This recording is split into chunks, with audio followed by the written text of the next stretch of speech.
I love Disney, or more accurately, I love Disney movies. The company can be messed up. But I was raised on those movies, and the animation is beautiful, and a lot of the earlier stuff was well ahead of its time. The characters are endearing, and the songs are catchy as hell. But Disney still has its flaws, and I'm not afraid to admit that. One big red flag that I actually wrote a paper on earlier this year is the 1992 classic Aladdin's blatant Orientalism. For the sake of this video, I'm not going to talk about the live action remake, as that wasn't out when I wrote the paper and it deserves its own video. So, let's jump right into this. Part 1. What is Orientalism?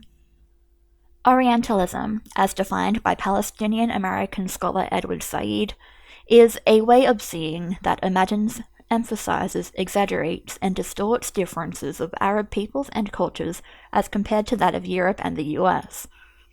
It often involves seeing Arab culture as exotic, backward, uncivilized, and at times dangerous. In art, this takes the form of an essentialist 19th century art movement that makes use of this way of seeing, deeply rooted in studying and othering the Middle East, or Orient, including as a means of colonial control. One common trope in Orientalist artworks is nude, suspiciously white-looking women with Middle Eastern knickknacks in a fetishized version of a harem setting. In her paper Women and Orientalism, 19th century representations of the harem by European female travelers and Ottoman women, Yusarani Herath provides a reason for the often sexualized, whitewashed aspects of these paintings. She states from the beginning of her work that the inaccessibility of the Ottoman harems to European males helped perpetuate the image of the harem as purely sexual in nature, and contributed to imperialistic discourse that positioned the East as inferior to the West. Not only are the connotations of these paintings sexist, but racist, at once fetishizing the female body and degrading aspects of a foreign culture. Another common thread is vagueness. While some paintings, for example those by Edwin Lord Weeks, are pretty respectful depictions of India and the Middle East's unique cultures, informed by study, travel, and personal interest, others seem much more non-specific. While this could be considered creating a fictional setting, it also gives off a feeling of the artist not really caring about accuracy or positive depictions of foreign cultures, and more about creating something that looks exotic and plunderable. Obviously, like I said, not every Orientalist work is like this, but an overwhelming amount are. And those little details, like pipes and turbans on Caucasian women I mentioned before, suggest a sort of fetishist nature, profiting off exotic Middle Eastern motifs for a white audience and pushing narratives to that audience about a perceived superiority of the West. Coming back to our man Edward Said, he also said that, from the beginning of Western speculation about the Orient, the one thing the Orient could not do was represent itself. Evidence of the Orient was credible only after it had passed through and been made firm by the refining fire of the Orientalist work. Part 2. How is Aladdin Orientalist?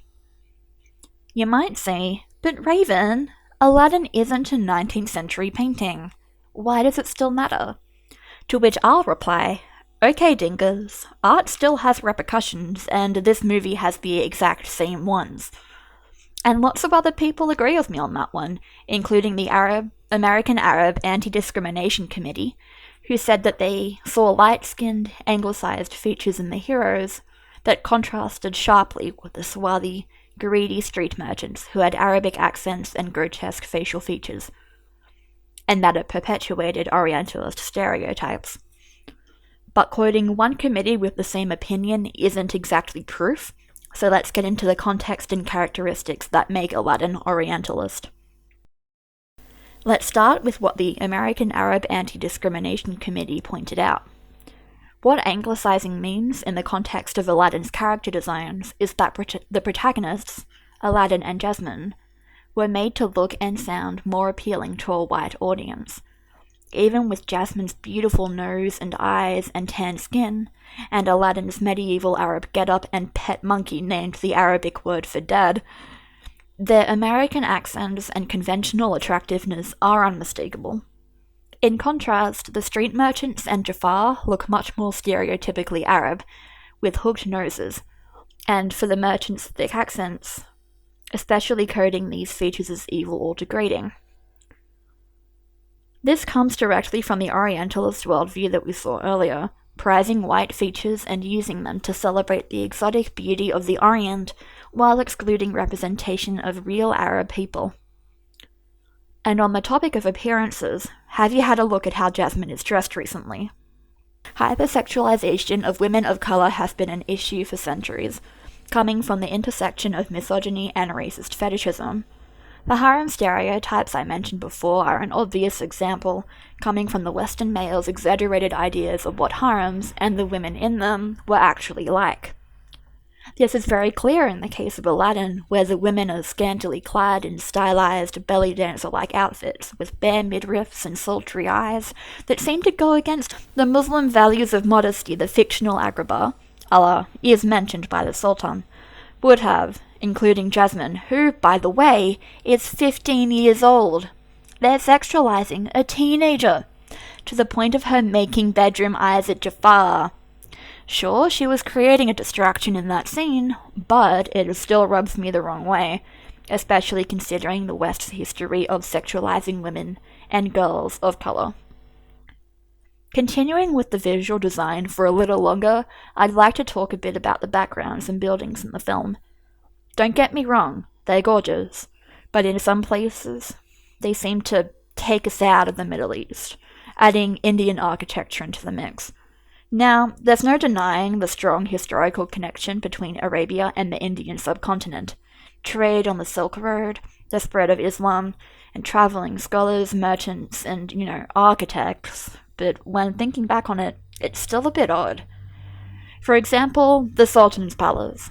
It's pretty clearly a nod to the Taj Mahal, which, I'll grant the background artists, was built by Persian architects for a Muslim prince, but the Taj Mahal is an Indian nonetheless. And when the opening song very clearly situates Agrabah on the Arabian Peninsula, that's a bit off-putting to someone like me, who nitpicks absolutely everything. Let's keep talking about the opening song. Arabian Nights is pretty good in a musical sense. It flows, and the instrumentals are beautiful. But the lyrics? Barbaric? Nice. Cool. Also, the accent and the visual design of the merchant take us back to the first point I made about negative stereotypes in character design. But Arabian Nights does not stop there. The DVD version of Aladdin was actually censored after backlash from the original cinema release. At first, the song contained the lyrics, "Where they cut off your ear if they don't like your face." Poof. And someone posted a video with the original line to YouTube, so you can hear it for yourselves. The link will be in the reference list below, and it starts around the 30-second mark. Another thing, though not a negative stereotype, is a line in Prince Ali about Sunday salams. This is probably nitpicking as well, but referencing Sunday clothes, which are for church, in a place where the main religion, as established by dialogue and geographic clues, is Islam, which has Friday as its special prayer day, is a bit careless to me. Part 3. What did we learn? In this part, I feel like I should mention the context of the movie and how it influenced all these decisions. I mean, 19th century artists were conditioned by their imperialist countries of origin and, as a result, intentionally or unintentionally made art of the Orient that was negative and fetishized, vindicating conquering the Middle East for control of its people and resources. You'd think people would have known better in the 90s, right? But the thing is, history repeats itself. In the 2 years leading up to Aladdin's release, the United States, where we all know Disney is from, found itself at war with Iraq. The fact that the movie seems to fall back on Orientalist tropes is not an accident. It's a result of othering and attempting to control how the Western world perceives Arab and other Orient communities. even if that wasn't Disney's intention, though knowing their history, it might as well have been. It's pretty evident from how Islamophobic much of the Western world has been over the last 30 years or so that these stereotypes have become heavily embedded in our society. As for what I think we can learn, I have this to say. Racism breeds racism. The 1992 version of Aladdin is inherently Orientalist because Western interactions with the Middle East and beyond have largely been based on imperialism, xenophobia, and trying to seize control, resulting in botched representation in whatever media was popular at the time. I believe that through going back and analysing what we consume and seeking to learn more about the world's amazing array of cultures, and, of course, allowing more people of colour to tell their own stories through big media platforms, will greatly improve representation and cultural understanding, undoing the cycle of racism we've been stuck with for centuries. Of course, this doesn't change the past, and change won't be instant, but I believe a better world for future generations is possible if we really work on it, including in the arts. So, how much I enjoy Disney, or anything, really, I still find a lot to criticize. Maybe that's just how I show love. I stand firm with the belief that the 1992 Aladdin is, at its core, Orientalist and imperialist fanfare, even if Friends Like Me goes hard over 20 years later. There's plenty more to be said about this year's remake, which I enjoyed, by the way, and I love the original movies, but I feel like it's important to understand that movies like Aladdin are still kind of racist because of the people that made them. But this does not mean we can't improve. With a little retrospection and research, we can make the media include better representation for everyone, and I'll probably touch on that in my part 2 on the live-action movie. Thank you so much for watching, and have a great day.